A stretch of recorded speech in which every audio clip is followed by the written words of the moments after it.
Salut tout le monde, c'est Seal Redfield. Aujourd'hui on se retrouve pour la première partie du vidéotest de Tomb Raider Reboot. C'est édité par Square Enix, c'est développé par Crystal Dynamics. C'est de l'action, aventure, infiltration avec un peu de plateforme, tout ça en vue à la troisième personne. C'est dispo depuis le 5 mars 2013 sur PS3, 360 et PC, depuis le 31 janvier 2014 sur PlayStation 4 et Xbox One. C'est composé d'un mode solo et d'un mode multi et c'est déconseillé au moins de 18 ans. Tomb Raider Reboot, de quoi ça parle? Ça raconte l'histoire de Lara Croft, une jeune historienne, il me semble aussi qu'elle est archéologue, qui, malheureusement, alors qu'elle rêve d'aventure, finit par échouer avec les membres de l'équipage de l'USG Endurance sur une île mystérieuse et surtout dangereuse. Lara va devoir retrouver les membres d'équipage qui ont survécu, découvrir les différents mystères qui entourent l'île et utiliser les différentes compétences qu'elle va apprendre au fur et à mesure qu'elle va progresser dans le jeu pour fuir. Mais tout cela ne va pas être aussi simple parce que Lara va devoir puiser en elle la force nécessaire pour devenir une véritable guerrière, une véritable survivante. Mon avis, c'est que le scénario il est vraiment classique. Je trouve que le fait de mettre un personnage ordinaire dans une situation extraordinaire avec un contexte qui le dépasse et dans une situation de danger extrême, c'est classique. Mais finalement, c'est pas là que j'attendais le jeu. Le fait est que j'ai été déçu par l'aspect scénaristique et personnage et l'élément fantastique du jeu, et du coup je voudrais comparer le jeu à d'autres jeux. Alors j'aime pas faire ça, honnêtement j'aime pas faire ça, j'ai beaucoup réfléchi avant de prendre cette décision, mais là honnêtement je ne vois pas d'autre façon de mettre en avant les arguments que j'ai pour dire que ce jeu ne m'a pas plu sur certains aspects. Alors j'ai commencé par mettre en avant les éléments traumatiques. Le premier élément traumatique, c'est lorsque Lara se réveille dans la grotte. Je veux dire, on est dans un décor poisseux, sombre, avec un aspect vraiment claustrophobique, anxiogène. Je trouve que la séquence en elle-même est vraiment réussie. Et on se retrouve à deux reprises à se faire agresser par un personnage qui surgit d'on ne sait où et qui agrippe Lara. Le combat est assez bref et assez réaliste. Lara se contente pas de... n'engage pas le combat, pardon. Elle décide en fait simplement de se débattre, de lui mettre des coups jusqu'à ce qu'il lâche et ensuite elle fuit, elle décide de fuir, elle se barre en courant. Il y a un côté réaliste là-dedans. Lara c'est pas une guerrière à la base quand elle arrive, donc le fait qu'elle réagisse comme ça, je trouve que c'est une bonne chose. Le deuxième élément traumatique, lorsque Lara tue pour la première fois un animal, c'est la séquence que vous allez voir un petit peu après, j'ai pris ça exprès pour pouvoir vous le montrer. Lara a faim, elle doit manger, elle trouve un arc, elle trouve des flèches, elle voit des biches, elle les tue. Ensuite, il y a une cutscene qui va s'enclencher, vous verrez, dans laquelle on voit Lara, oh, t'as tué ta première biche, c'est malheureux, c'est triste. Moi, je trouve que c'est trop appuyé, c'est pas triste du tout. On a vraiment l'impression finalement qu'ils essayent de tirer des larmes aux joueurs, mais ça marche jamais. C'est même limite drôle, tellement ils ont cherché à mettre l'accent sur la séquence sans jamais arriver à dégager une émotion. Moi, ce que j'aurais voulu, c'est qu'il y ait un sentiment d'urgence qui soit ressenti par le joueur. Qu'entre le moment où Lara soit assommée et son réveil dans la grotte, plusieurs jours se soient écoulés. Déjà, ça aurait expliqué la fatigue et la faim du personnage.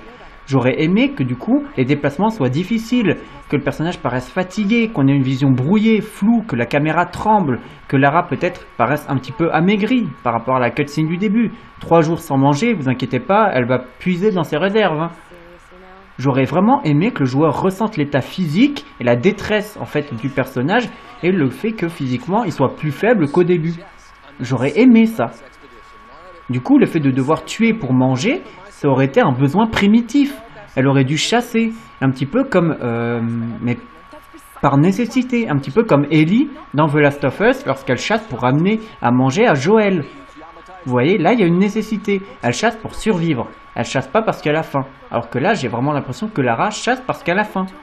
C'est quelque chose déjà en soi qui m'embête un petit peu. Ajouter à la scène de chasse un sentiment d'urgence, donc par rapport à ce que je vous ai dit tout à l'heure, la caméra qui tremble et tout, et on aurait pu avoir un résultat vraiment pas mal. J'imagine déjà, je veux dire, qu'ils auraient pu mettre une jauge de fatigue qui se serait remplie au fur et à mesure qu'on va bouger. Donc par exemple une jauge de fatigue physique, mais également chaque fois qu'on va rater notre cible. Donc il y aurait eu une fatigue psychologique aussi qui aurait été prise en compte.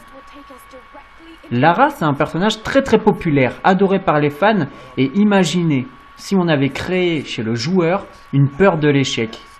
Si par exemple lorsque la jauge de fatigue était remplie, Lara tombait par terre, pas morte, hein, mais juste de fatigue, encore consciente, mais trop faible pour pouvoir se relever et bouger, et qu'elle était dévorée vivante par des loups.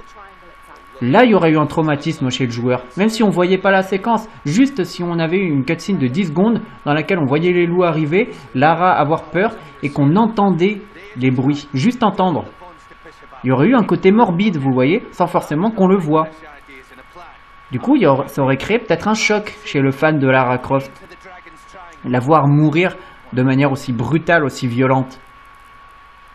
Personnellement, moi j'aurais aimé, je veux dire, qu'il y ait ce genre d'élément, que le joueur ait peur de l'échec parce que le joueur aurait pu avoir peur de voir le personnage de Lara Croft souffrir.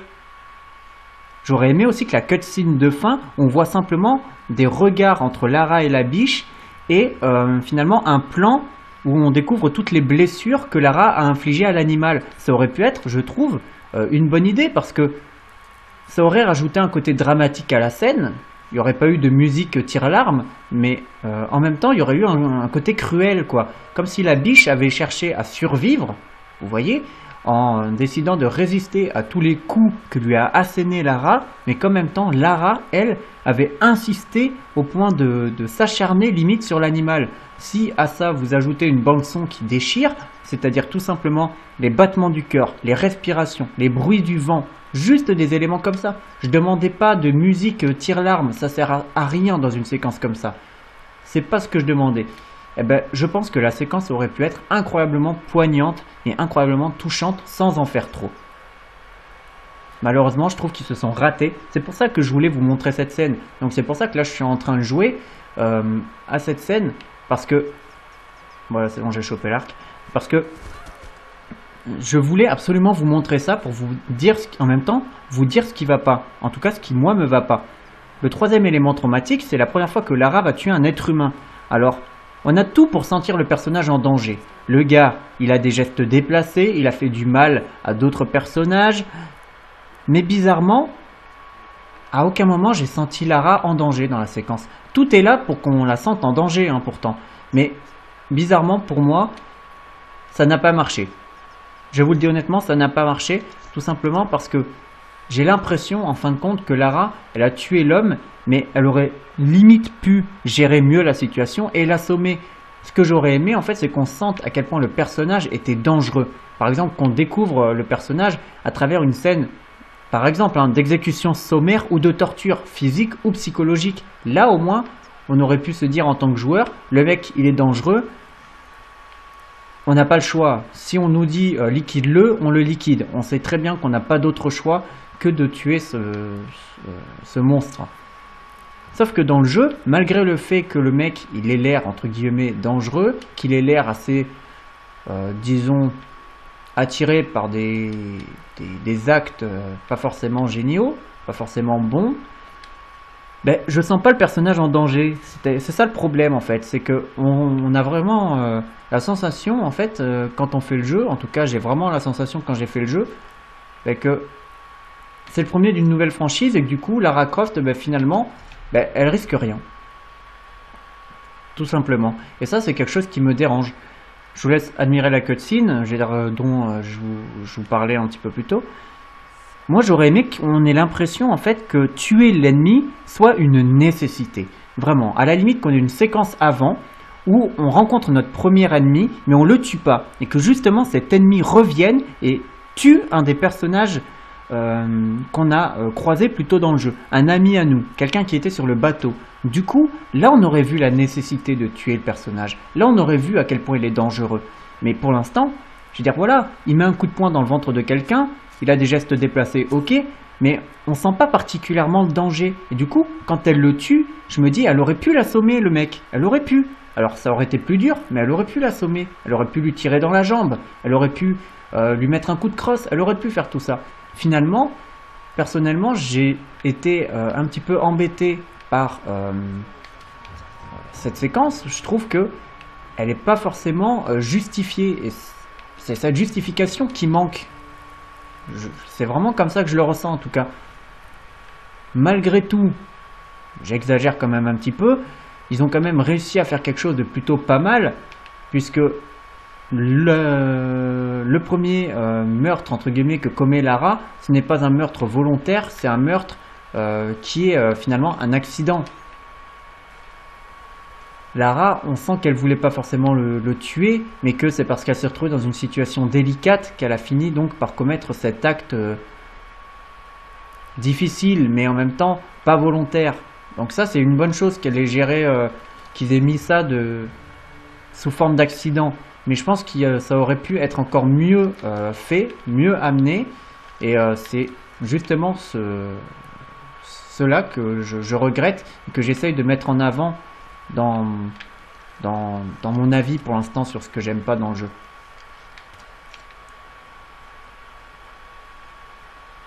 Pour comparer les éléments traumatiques, je les comparer à ceux de Far Cry 3. Alors faut prendre la feuille. Eh oui, parce que même si je fais mes vidéos en direct, comme là vous voyez je prépare mes feuilles, du coup je ne joue pas. Voilà. Même si je prépare ça, même si je fais tout ça en direct, pendant mes tests, je prépare des feuilles, des notes, un cheminement pour pas trop perdre le fil. Voilà, tout n'est pas préparé, mais ce que je dois dire, je sais que je dois le dire parce que je l'ai noté. Je pense que c'est le minimum si on veut faire quelque chose d'assez clair, ou sinon il faut vraiment être un tueur. Il y en a, je pense qu'ils y arrivent, mais moi personnellement, je ne suis pas encore suffisamment à l'aise pour me retrouver à faire un test sans mes petites notes. Dans Far Cry 3, il y a également des éléments traumatiques que subit Jason. Tout d'abord, on est emprisonné avec notre frère, dans un camp, avec un homme qui nous parle à côté. Mais le gars, il a l'air complètement fou et surtout incroyablement imprévisible.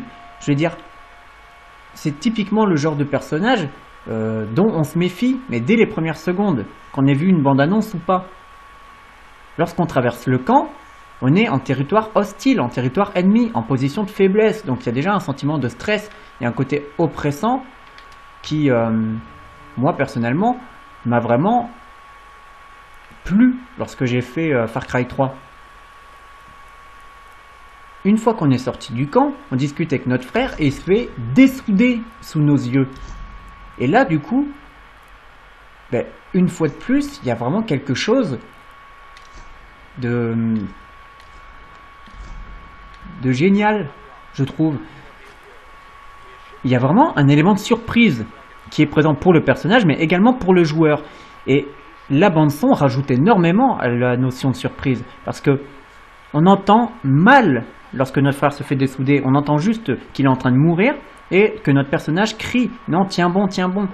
Derrière, on entend, mais très mal, le personnage de Vaas nous hurler dessus, un petit peu d'autres bruitages. Donc il y a vraiment, on ressent tout le stress et la surprise du personnage.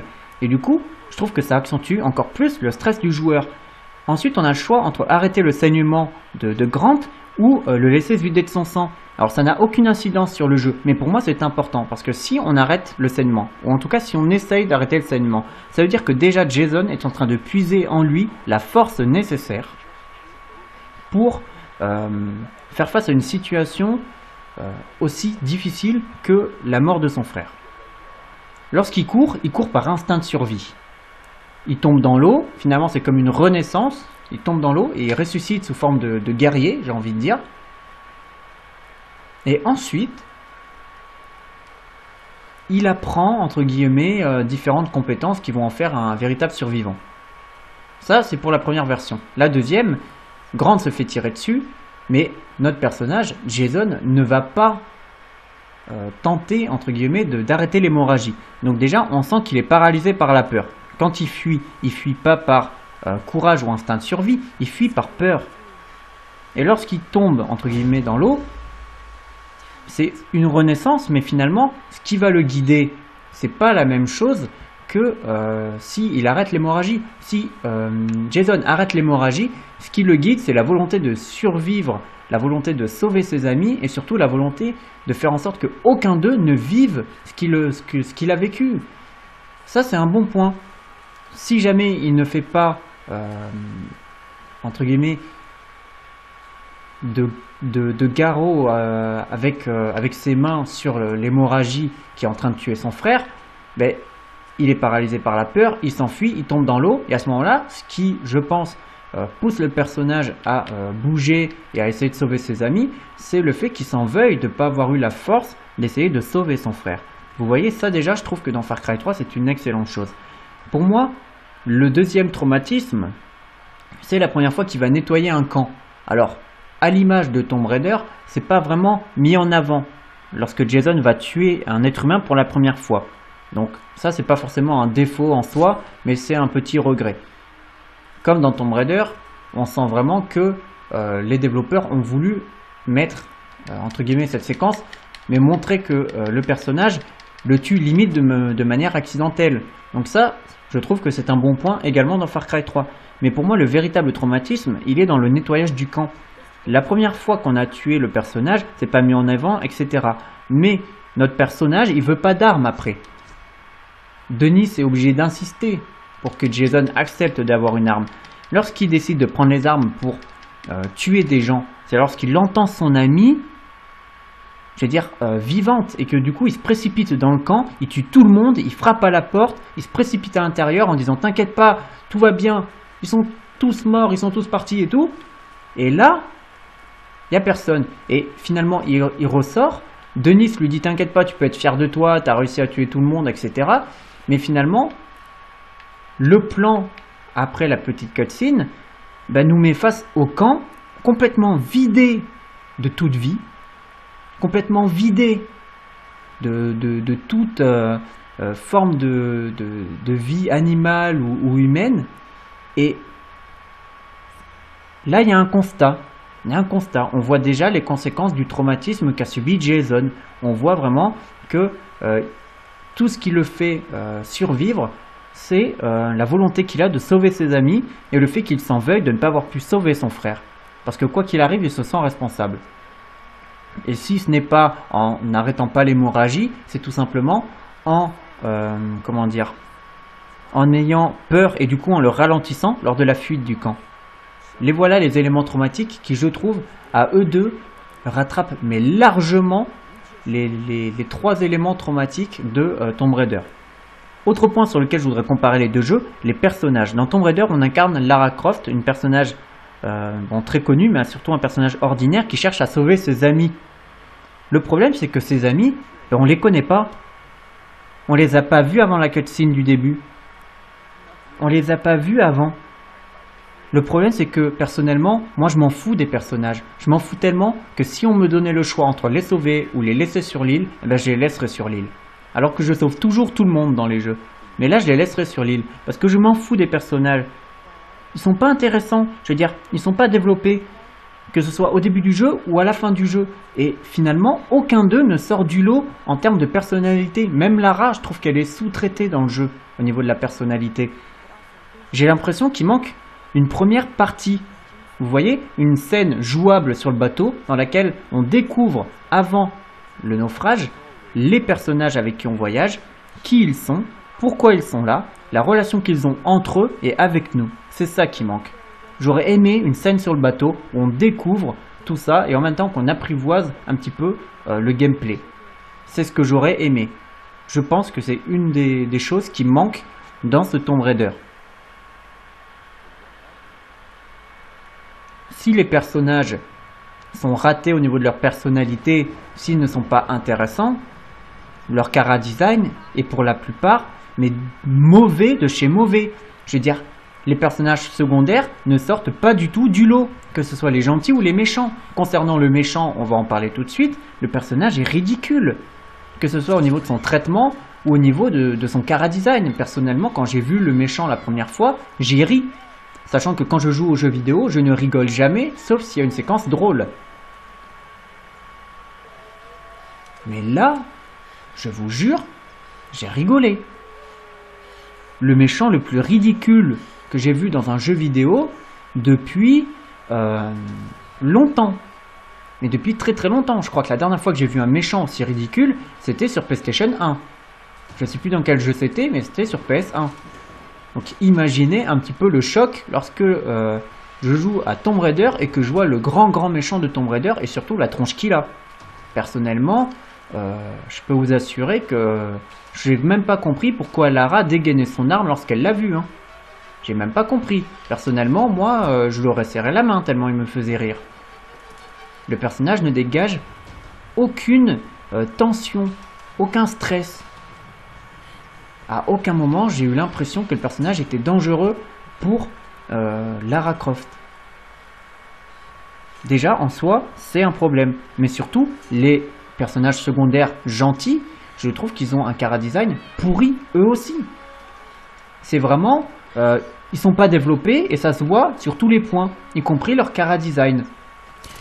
On a vraiment l'impression que ils ont fait des personnages, ils se sont dit bon bah tiens on va lui mettre cette coupe là, avec ce t-shirt, avec ce machin, mais ils n'ont pas cherché à créer une personnalité au personnage. Et du coup, quand ils ont dû créer le look, ils n'ont pas créé de look entre guillemets qui colle à la personnalité du personnage. Et ça se ressent pour tous les personnages. Les seuls qui s'en sortent plutôt bien sont je pense Ross et Lara. Alors Lara, je suis mitigé, mais je vous expliquerai pourquoi. Mais Ross, c'est un personnage que j'aime beaucoup au niveau du chara-design parce qu'il y a un côté aventurier, un côté baroudeur. On voit que le gars, il a déjà vécu plein de choses, il a fait plein de choses. Il a peut-être vécu du bon, du pas bon, il a fait des choses dont il n'est pas fier, mais on sent que le mec, il a voyagé. Eh bien, ça vous voyez, je pense que c'est une bonne chose. Je pense que quand il y a quelque chose qui se dégage du personnage, c'est que le chara-design est réussi. Malheureusement, excepté Ross, tous les autres personnages ont un chara-design de piètre qualité. Et il y a même des personnages, lorsqu'on les voit, on se dit, alors lui, ça sera un traître. C'est obligé. C'est obligé. Personnellement, je veux dire, avant la fin du jeu, je savais dès le début, et c'est pas une connerie, hein, quand j'ai vu les cutscenes du début, je savais qui était un traître, qui n'allait pas en être un, qui aimait Lara, qui n'aimait pas Lara, et à peu près qui risquait de mourir et qui risquait de ne pas mourir. Tout ça pourquoi? Ben parce que les personnages ne sont absolument pas développés, qui n'ont aucune personnalité, mais, parce qu'il y a quand même un mais, ils ont quand même cherché à créer... à travers certains personnages comme Ross, quelque chose d'intéressant. Mais Ross, c'est le seul. Je pense que c'est le seul personnage qui peut se vanter d'être réussi au niveau du chara-design. Lara, alors je suis mitigé, je vais essayer de vous la montrer un tout petit peu. Alors je trouve qu'elle est bien modélisée. J'ai pas de problème, je trouve qu'elle a par exemple un très joli visage, elle est bien modélisée. Mais moi j'ai toujours eu un problème avec le personnage de Lara Croft. J'ai jamais accroché à Tomb Raider à cause de ce personnage.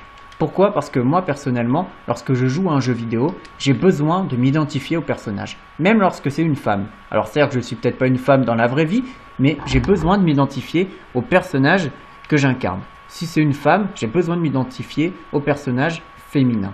Et le problème, c'est que je n'ai jamais pu m'identifier à Lara, tout simplement parce que elle avait des formes beaucoup trop généreuses. Elle avait une trop grosse poitrine, des lèvres en je sais pas quoi là. Personnellement, j'ai jamais aimé ce genre de truc et du coup, le fait de voir le personnage de Lara Croft comme ça lorsque j'ai fait le premier jeu sur PlayStation 1, je précise quand même que je ne les ai pas tous faits, hein, les Tomb Raider. Je n'ai fait que le premier, Underworld et ce reboot. Je précise, hein, comme ça, je veux dire, au moins, c'est clair. On ne pourra pas dire oui mais c'est parce que après elle est comme ça. Non, moi je vous le dis tout de suite, j'en ai fait que 3, donc je peux pas vous dire, et je crois que j'ai même pas fini le premier, hein. J'ai été que jusqu'à la moitié parce que j'y arrivais pas quoi, j'en chiais trop, les énigmes c'était trop dur. Pour moi c'était beaucoup trop dur, moi je suis un peu con vous savez, donc les énigmes... Donc voilà, j'ai jamais accroché au personnage de Lara Croft à cause de ça. À cause de son chara-design peut-être un petit peu trop... disons que ça fait trop... bimbo. Voilà, ça fait trop bimbo. Je veux dire, grosse poitrine, grosses lèvres... J'ai jamais aimé ce genre de personnage et c'est pas aujourd'hui que ça va commencer. Et le fait que ce soit un personnage féminin n'a rien à voir là-dedans. Parce que comme je vous disais, il y a des personnages féminins auxquels je m'identifie très bien. Par exemple, Ellie dans The Last of Us. Pourquoi? Parce qu'elle a un objectif, elle a une personnalité, elle dégage un certain charisme, Ellie. Donc du coup, je veux dire, j'ai pas de problème avec le personnage d'Ellie dans The Last of Us. Je m'y suis identifié immédiatement. Bien que ce soit une ado, jeune, etc. Donc... c'est pas particulièrement le sexe du personnage qui moi me dérange. Le fait que Lara Croft soit une femme, ça me dérange absolument pas. Je prends même d'autres personnages, par exemple Elena dans Resident Evil 6. Alors peut-être que le jeu est pas formidable, etc. Mais au moins Elena, ben, ils ont quand même cherché à lui apporter une certaine personnalité, à lui apporter un certain vécu. Et du coup, le personnage d'Elena, eh bien, moi je trouve qu'il s'en sort pas trop mal parce que il est un petit peu creusé. Alors c'est sûr que bon, c'est pas le meilleur personnage du jeu vidéo, mais il est un petit peu creusé.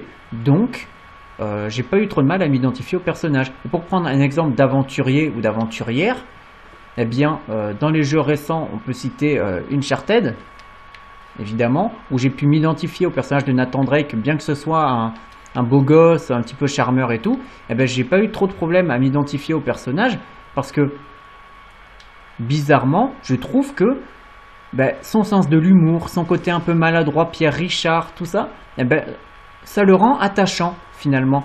Et c'est pour ça que j'aime beaucoup le personnage de Nathan Drake. Et en tant que personnage féminin, je veux dire, j'aime beaucoup par exemple Chloé Fraser, qui est une aventurière aussi, mais elle n'a pas besoin de faire un bonnet dé pour attirer le joueur. Vous voyez ce que je veux dire? Comme quoi, on peut très bien faire des personnages féminins, ne pas leur mettre forcément des trop grosses poitrines ou des trop grosses lèvres, ce genre de trucs, et en faire des personnages qui plaisent. Personnellement, je préfère largement le personnage de Chloé Fraser ou d'Elena dans Uncharted au personnage de Lara Croft, parce que je trouve qu'elle a des formes peut-être un petit peu trop prononcées, un petit peu trop généreuses, et du coup, au bout d'un moment, je me dis, ce personnage-là, je le croise en face d'un cabinet de chirurgie esthétique, mais je ne le croiserai jamais dans la rue en allant faire mes courses. Et moi, ce que j'aurais voulu, ben, c'est qu'il y ait un côté commun qui se dégage de Lara Croft. Alors certes, toujours conserver le côté belle femme et tout, mais mettre un côté commun, c'est-à-dire peut-être accentuer moins les formes et peut-être au niveau du visage, mettre un côté un peu plus commun, une fois de plus. C'est vraiment ce que j'aurais aimé personnellement, c'est ce que j'attendais de ce reboot. Alors, une fois de plus, je le précise, cette déception, que le personnage soit toujours très bimbo, j'ai envie de dire, c'est une déception qui ne concerne que moi. Je sais que beaucoup de gens adorent le personnage de Lara Croft et ses formes ne sont pas pour rien, mais personnellement, moi, c'est ce qui m'empêchait d'aimer Tomb Raider quand j'ai commencé la saga, quand j'ai commencé le premier opus, et après je m'y suis remis avec Underworld, puis ce reboot. Donc finalement, la déception ne concerne que moi, qu'on soit d'accord, mais c'est vrai que j'aurais aimé que le personnage soit peut-être un petit peu plus commun. Voilà, je suis désolé, mais c'est vraiment ce qui m'embête. Dans Far Cry 3, les personnages, déjà, ils sont présentés dès l'introduction. Je trouve que c'est une bonne chose. On voit leur visage, on voit leur nom, on sait qui ils sont. Déjà en soi, même si la séquence elle dure 2 minutes et qu'on n'apprend pas énormément de choses, on sait au moins avec qui on va évoluer, avec qui on est venu sur cette île. Donc déjà en soi, je trouve que c'est une bonne chose. Là, point pour Far Cry, une fois de plus. Les personnages de Far Cry 3, physiquement, qu'on soit d'accord, ce sont tous des clichés ambulants. Ils sont tous beaux, ils sont tous jeunes, ils sont tous riches. Vraiment, c'est des clichés ambulants. Un petit peu comme les personnages de Tomb Raider qui sont tous plus ou moins des clichés d'aventuriers ou de cuistots aventuriers ou de je sais pas quoi aventuriers, mais ça décolle jamais vraiment. Far Cry 3 a aussi des personnages qui sont des clichés à leur manière. Alors ça devrait me déranger si on suit mon raisonnement pour Tomb Raider. Mais ça ne me gêne pas du tout dans Far Cry 3 et je vais vous expliquer pourquoi. Parce que je me suis demandé en fait, je me suis posé la question, je me suis dit pourquoi ça me gêne dans Tomb Raider et pas dans Far Cry.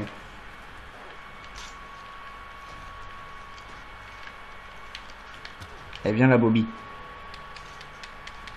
Dans Far Cry, les personnages sont peut-être physiquement des clichés ambulants, mais quand on les retrouve un petit peu plus tard, on voit ils ont les vêtements déchirés, ils saignent, ils n'ont pas le même comportement qu'au début. Au début, c'est tous des petits cons, on a tous des raisons de les détester dans la cutscene du début. Même Jason, notre personnage. Mais après, on voit qu'ils en ont bavé, qu'ils ont subi des choses horribles. On voit qu'ils sont traumatisés. Vraiment, on voit qu'ils vont rentrer, mais c'est plus les mêmes. Même s'ils n'ont pas forcément fait des choses comme Jason, où ils ont tué plein de gens et tout, on voit vraiment que ils sont traumatisés par ce qu'ils ont vécu, parce qu'ils ont vu, parce qu'ils ont subi. Et tout ça, ça fait que ça apporte un côté humain aux personnages. Et je trouve que le fait de les voir blessés, avec leurs vêtements déchirés, finalement, ça les rend presque un peu touchants. Et moi, je trouve que c'est une bonne chose. Et les méchants, par rapport à ceux de Tomb Raider, ils sont géniaux. Je suis désolé. Ils sont beaucoup mieux exploités, beaucoup plus charismatiques. Ils ont un design, ou un chara-design plutôt, qui est vraiment réussi. Là où Tomb Raider échoue lamentablement. Donc finalement, vous l'aurez compris, mon avis, c'est que Tomb Raider, sur le traitement des personnages, est un échec. Au niveau de son méchant, est un échec. Au niveau des personnages secondaires, que ce soit au niveau du chara-design ou au niveau de la personnalité, c'est une fois de plus un échec. Le scénario n'est pas intéressant. Je trouve qu'il est raté sur bien des points.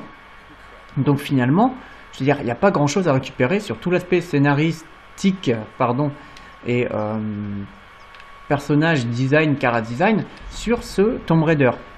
Reste que le passage de Lara de jeune femme innocente à guerrière, s'il est réussi, déjà apporte un petit plus, mais malheureusement ce n'est pas du tout le cas. Le personnage de Lara Croft n'est absolument pas crédible dans son évolution. À aucun moment je me suis dit, je suis face à une jeune femme qui est face à un danger. Certes, on croise plein d'ennemis, certes il se passe des choses pas forcément très très belles au fur et à mesure qu'on avance dans le jeu, mais j'ai jamais senti mon personnage en danger. Et ça déjà en soi, je pense que c'est un problème. Oh là, oh là.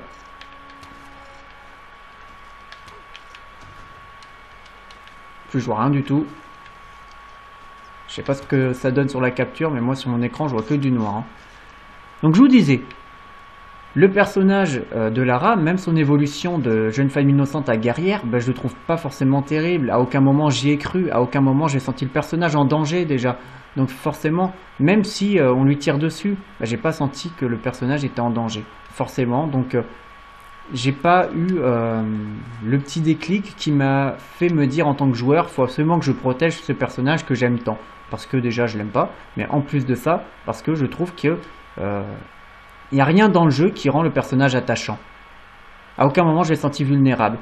J'ai toujours trouvé que dans ce jeu, ben, elle était limite surhumaine, quoi. Des fois on la voit tomber et elle rebondit, mais de 5 mètres, quoi. Elle rebondit de 5 mètres et elle tombe et elle a rien.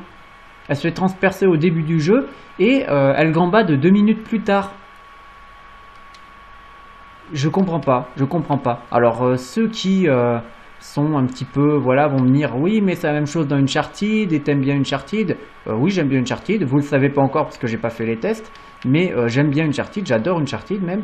Mais Uncharted, c'est un jeu léger. Vous voyez, c'est une série B, quoi. C'est vraiment de l'action, de l'aventure, un petit peu d'humour, voilà. C'est ça Uncharted. Donc du coup, le fait que le personnage finalement il se fasse tirer dessus puis il se remette facilement, ça me choque pas. Le fait qu'il se fasse tirer dessus et que 2 minutes après il ait la forme, ça me choque pas.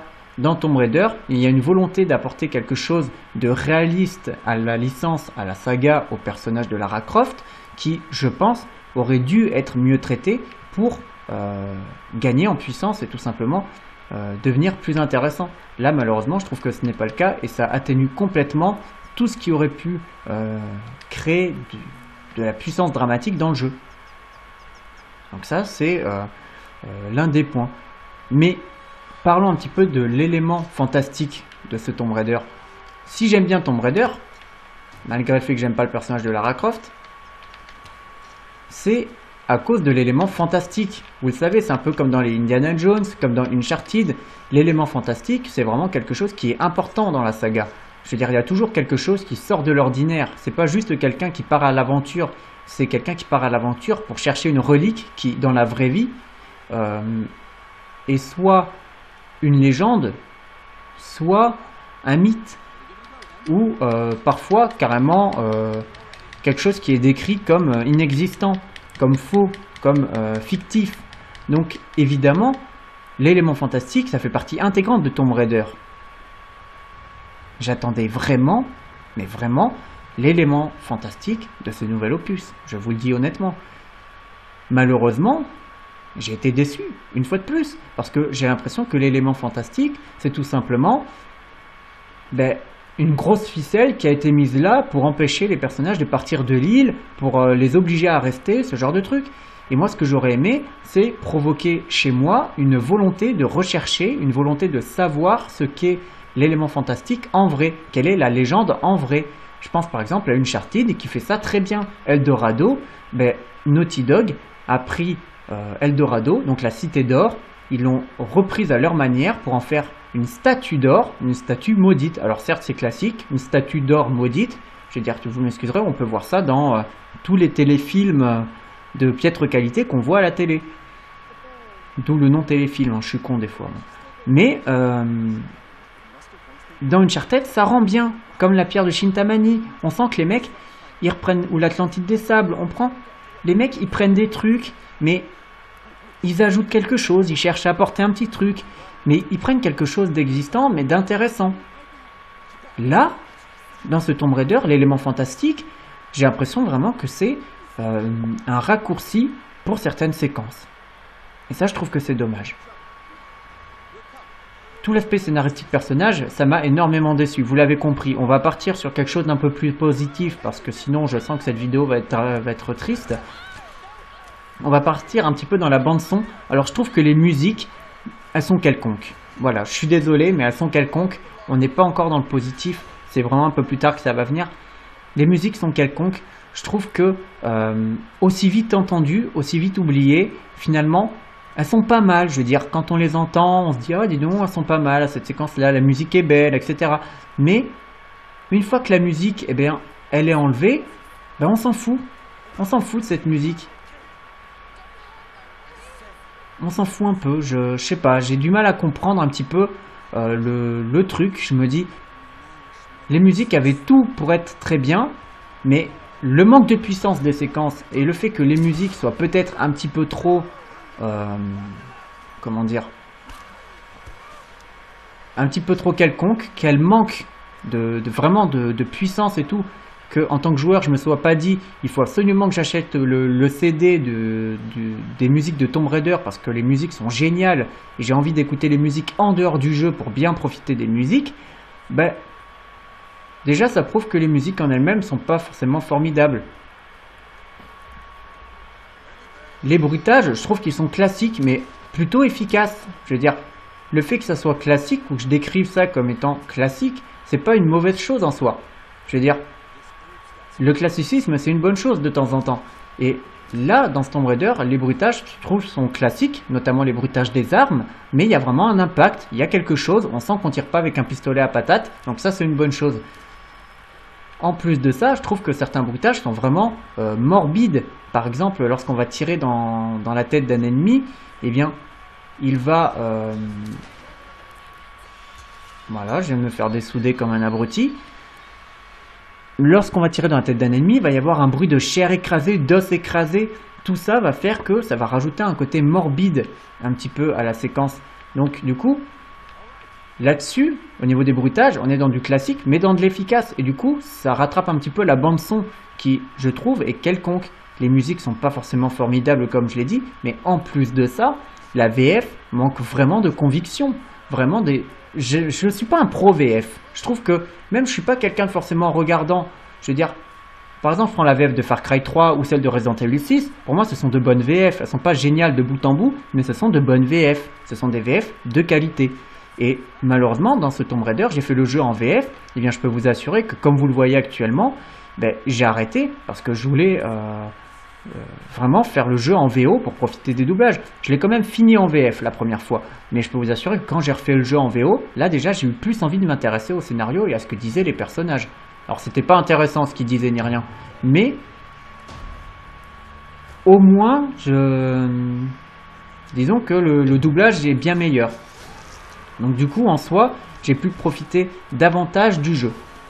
Concernant son aspect technique, je trouve que ce Tomb Raider est vraiment beau. Ah putain, je viens de lui tirer une balle dans la bite. Je trouve que ce Tomb Raider, il est vraiment beau.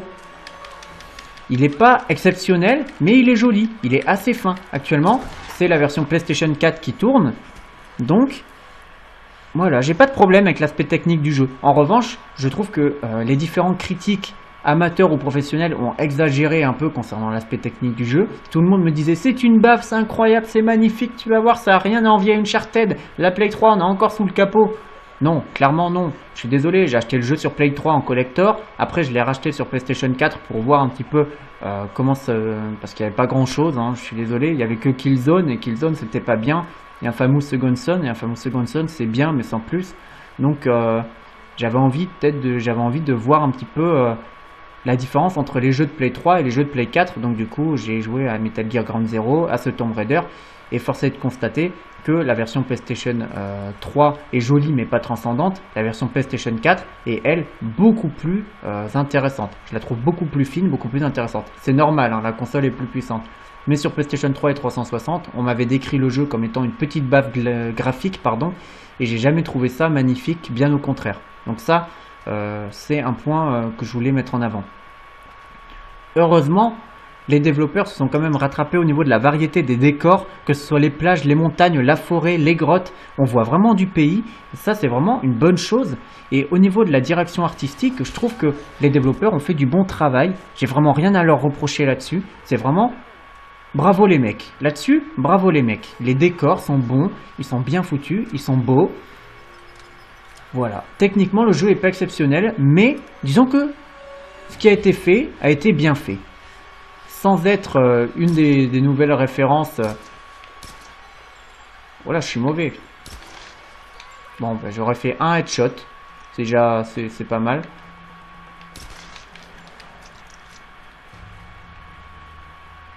Je vois pas trop ce que je peux vous dire d'autre. Écoutez,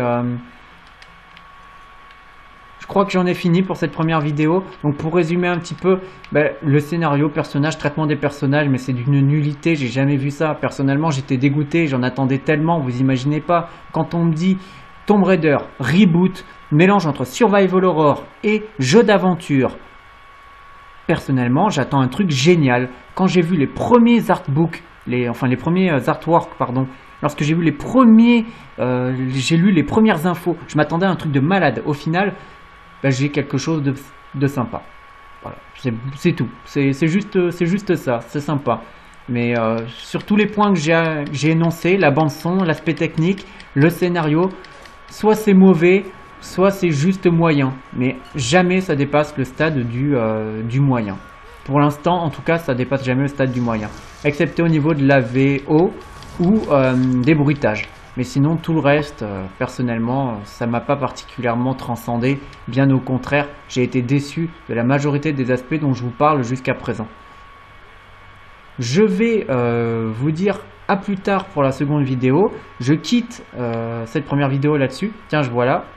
Hop, on va mettre face au feu, ça va faire une lumière, ça va être joli. Voilà, donc je vous quitte sur Lara qui est armée, qui est prêt à en découdre. Mais ça, je vous montrerai ça dans une autre vidéo. Je vous dis à tout de suite pour la seconde partie. Merci d'avoir regardé.